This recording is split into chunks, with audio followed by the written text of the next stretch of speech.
Hello everyone, and this is some week 1 course information for our English 115 Introduction to Literature class. I'm going to be covering short story parts, basically what we do, what we look for, and some of this information I'm sure you will have covered when you were in high school, and so it's going to be review, but it's good to review things that we know just to get our mind straight and ready for the class. So the first 6 weeks of the class is broken up into short stories, and we move on to a novel, a play, then a novel, and poetry.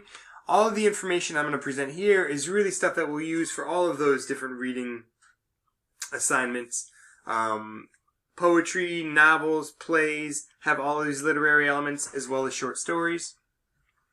Each of these represents a choice, something that the author made a decision about. And in an English class, the interesting thing is to look at those decisions and ask, what do they do for our experience with the work? What do they do with our experience in reading it and with the people that we're reading about? What do those choices mean? So really, it's just about recognizing choices. And then we take those choices and looking at those choices and construct arguments out of them.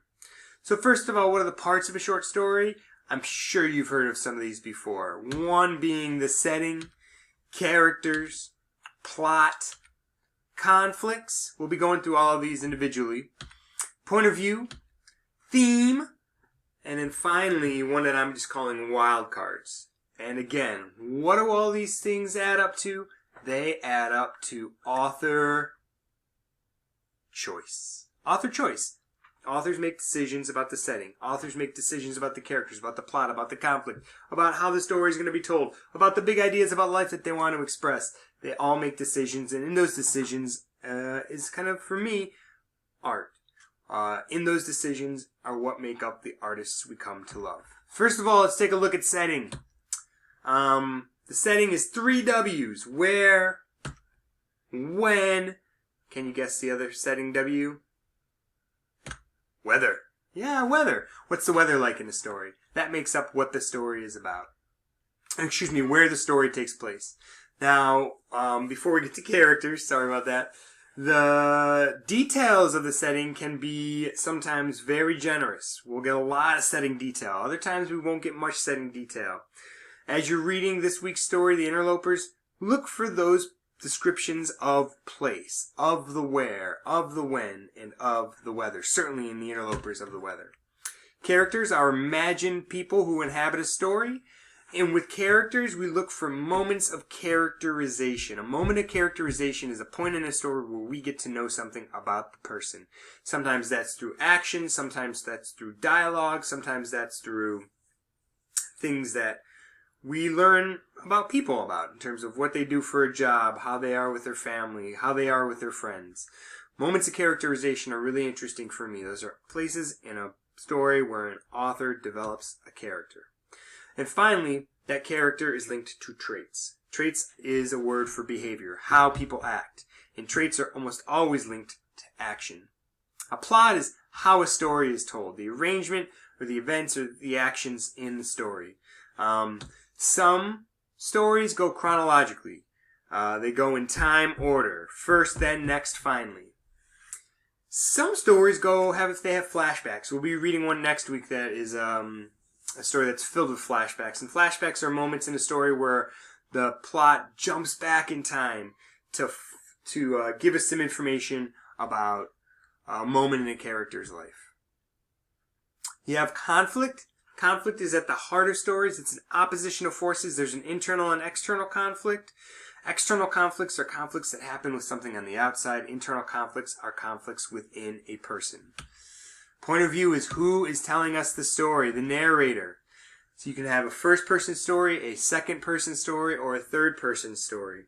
A first-person story would be from a character's individual perspective. I woke up. I put my shoes on, I went to the store, I got a candy bar, I came home, I was happy. Third-person story would be an outside force telling the story. He woke up. He put his shoes on. He went to the store. He bought a candy bar. He came home. He was happy. First person is much more personal. Second person feels much more from the outside. Or third person is much more from the outside. And then in second person, which is a rare type of narration style, is pointed at the you. You woke up. You put on your shoes. You went to the store. You bought a candy bar. You came home. You were happy. We're not reading any second person stories. We're only reading first and third person stories throughout the semester.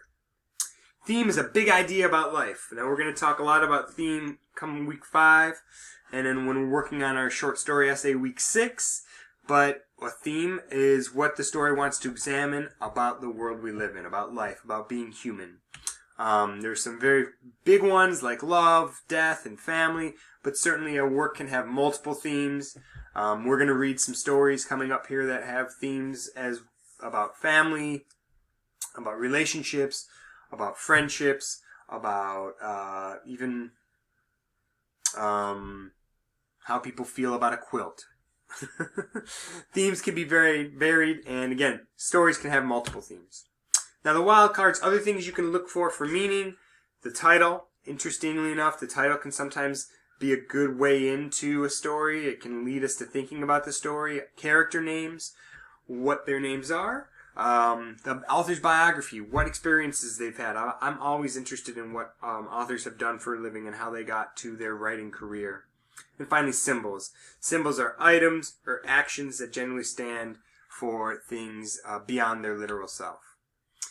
Finally, what we're looking to do here is get beyond what a story says and into what a story means. And we do that by looking at the literary elements within the story. And you know the literary elements now. Their character, their setting, their plot.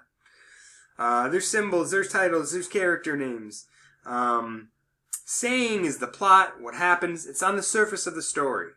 It's the where, it's the when, it's the who, and the how. Meaning is what the author is, why the author is telling the story.